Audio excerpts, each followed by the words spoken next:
We're getting reports that Iran has detained 2 boats, 10 sailors, 9 men, 1 woman. Iranian news is reporting that they were arrested, although the Pentagon's jumping through some word Olympics to say everything's fine, don't worry about it. What's your assessment of this?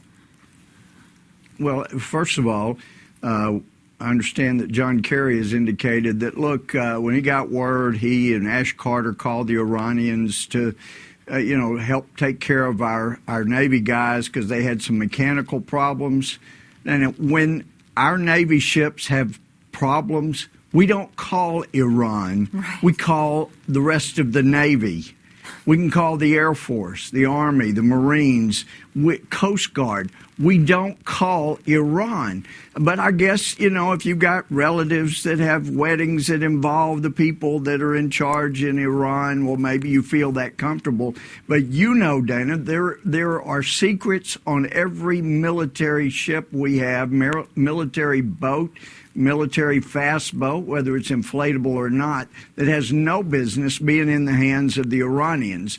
And so for the Iranians to even issue a statement at all saying we are going to release them soon tells you that they control whether or not they can leave. That situation should not be allowed to happen. This is kind of thing, well, actually, we had an embassy attacked in 1979 when I was in the Army at Fort Benning. We expected to go. We were put on high alert. But because we didn't have a president that knew how to deal with radicals, then, it went on for over a year, and it's still, they're not talking about Gitmo when they recruit people. They talk about 79 when they attacked our embassy, and we didn't have the stomach to fight back. They talk about 83 when they hit our embassy and killed hundreds of Marines, and we didn't have the stomach to fight back. That's what they use for recruiting, and we should demand that Iran let these people go. Our Navy men and women, whatever they are, let them go, or we're going to start taking your ships out one at a time.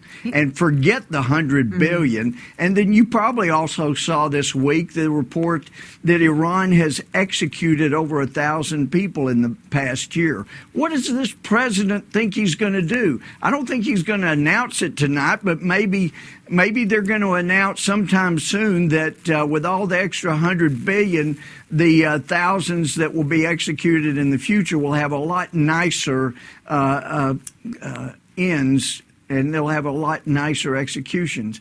This president is so out of touch. It is so offensive that he placates our enemies and does great harm to our friends. It's just outrageous. I don't find it a coincidence at all either, Congressman, that this is taking place just hours before the State of the Union. Iran's just the biggest sovereign troll on the face of the earth. They're just messing with him at this point and basically showing us that no matter what, they're going to control the situation with this administration. Well, I think that Iran is a lot better and more politically astute than anybody in this administration, because they've thumbed their nose at us. They have tweaked us. They fired off rockets, we find out, in December near our warships.